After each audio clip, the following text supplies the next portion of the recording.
Can you believe a single pot of curry could land someone a criminal record? That's exactly what went down in my quiet little neighborhood, and trust me, it's a story you won't forget. My name's Ethan, and I've been levying in Willow Creek Estates for 3 years.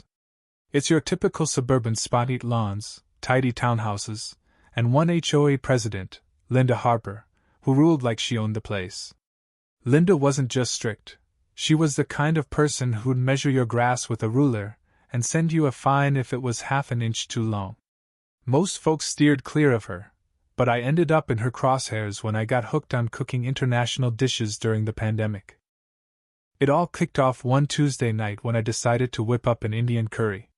The recipe was legit: cumin, coriander, turmeric, the works.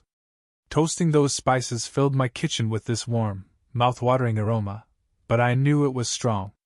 I had my windows wide open and the exhaust fan cranked to max. In a townhouse setup like ours, though, smells can sneak into your neighbor's space. I was stirring the pot, lost in the rhythm of it, when my doorbell started buzzing like someone was leaning on it. My heart skipped. Something had to be wrong. I opened the door, and there was Linda, her jet-black pixie cut flawless, dressed like she was about to close a corporate deal, not complain at 7 p.m. Her face was scrunched up like she'd smelled a dumpster fire, not my dinner. "What is that smell?" she snapped, her voice dripping with disgust as she tried to crane her neck past me. "The whole block smells like some kind of street market. I've had 4 complaints already." I doubted that number, but I kept my cool. "Just cooking curry, Linda," I said with a smile. "It's almost done. Smell'll be gone soon." She folded her arms, her manicured nails tapping impatiently. "This is a nuisance, Ethan. The HOA bylaws explicitly prohibit disturbances. That stench is disturbing, everyone saw." I'd read those bylaws cover to cover when I moved, and nothing about cooking smells. "I don't think dinner counts as a nuisance," I said, still calm. "Now, if you'll excuse me, I don't want this to burn." I started closing the door, but Linda wedged her designer boot in the gap. "I'm not done," she hissed. "As HOA president, I'm issuing you a warning. Do this again, and you're looking at fines." I took a deep breath. "You can't fine me for cooking in my own kitchen. That's not how this works. Please move your foot." She glared but backed off, jabbing a finger at me. "This isn't over," she said, her tone so icy it could have frozen my curry. I shut the door, shook my head, and went back to my stove, thinking that was the end of it. Spoiler, it wasn't. The next morning, I found an official HOA warning slipped under my door, printed on fancy letterhead, accusing me of noxious odors, and threatening a DULA 100 fine for the next incident. I wasn't HOAing it. I fired off an email to the entire HOA board, attaching the warning and calling it out. 2 board members replied within hours, saying Linda had gone rogue. No board approval, no nothing. For a few weeks, things simmered down. I kept cooking jerk chicken, Moroccan tagine, you name it, always with the fan on full blast. I figured Linda had found someone else to terrorize. Then came the Thai green curry. Lemongrass, galangal, a splash of fish sauce. It was a fragrance I couldn't get enough of. I was plating it up, ready to dig in, when the fire alarm blared. That piercing wail hit like a punch, sending my pulse racing. I killed the stove, grabbed my phone and keys, and bolted outside like we'd all been trained to do. Neighbors spilled out, some still clutching forks, others in pajamas. Fire trucks roared in, lights flashing, turning our sleepy street into a circus. As the firefighters stormed the building, I spotted Linda off to the side, arms crossed, with this smug little smirk that made my stomach twist. Something was off. I wandered over, keeping it casual. "Hell of a way to interrupt dinner, huh?" I said. Her smile tightened.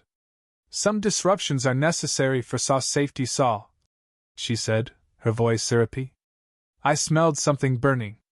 Did what any responsible HOA president would do. My jaw clenched. "You pulled the alarm over my cooking saw?" I asked, keeping my voice low. She leaned in, her eyes narrowing. Your little saw experiments saw are ruining this neighborhood. If you won't follow standards, I'll do what I have to. I was floored. This wasn't just petty, it was unhinged. Linda, I said, pulling a fire alarm when there's no fire? That's illegal. Not a solution for Curry. She waved me off. Don't be so dramatic. Better safe than sorry. Right then, the fire chief stepped out and announced there was no fire, just strong cooking odors. Grumbling, folks shuffled back to their homes, but I wasn't done. I approached the chief. Sir, I know who pulled the alarm, I said. It wasn't about a fire. It was because she didn't like my dinner. His face hardened. False alarms are serious. Dangerous. Illegal. Got proof? I nodded toward Linda, who was suddenly very interested in her phone. She admitted it to me. And the building's cameras probably caught her. The chief signaled a firefighter, who stopped Linda before she could slink away. I watched her go from cocky to cornered as they questioned her. A police car rolled up, and I'll admit, I didn't expect it to escalate that fast. Linda's voice got louder, her hands flailing as she ranted about community standards and foreign smells. The cop wasn't buying it. He scribbled on a notepad, handed her a citation, and her face turned the color of her scarlet blazer. She shot me a look so venomous I felt it in my bones, but I just stood there, unfazed.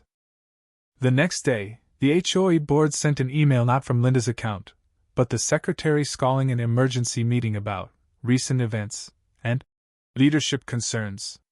I cleared my schedule. The community center was packed, buzzing with gossip. Linda was a no-show. The board secretary, a retired judge named Harold, took the mic. As you know, he said, his voice heavy, last night's evacuation was caused by a false alarm, deliberately triggered by our president, Linda Harper. The room erupted in whispers. Linda has been charged with filing a false report. Harold continued, a misdemeanor that carries up to 6 months in jail and a due law $1,000 fine.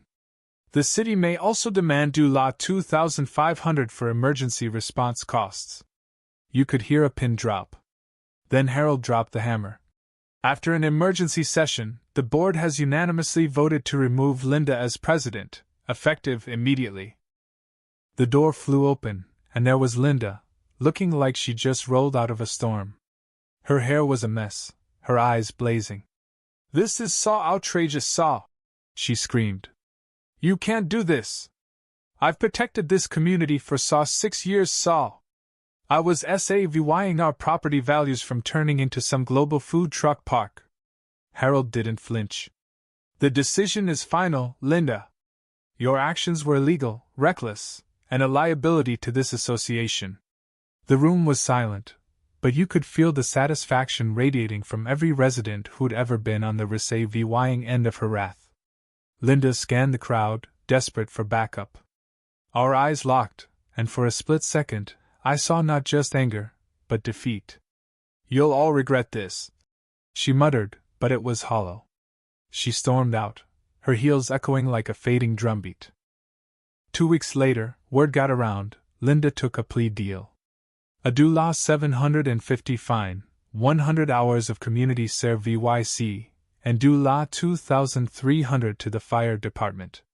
The judge wasn't impressed by her community standards excuse.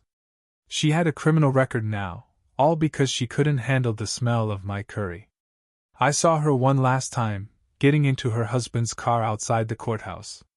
Her perfect makeup couldn't hide the humiliation as neighbors whispered and stared. For once, Linda Harper had nothing to say.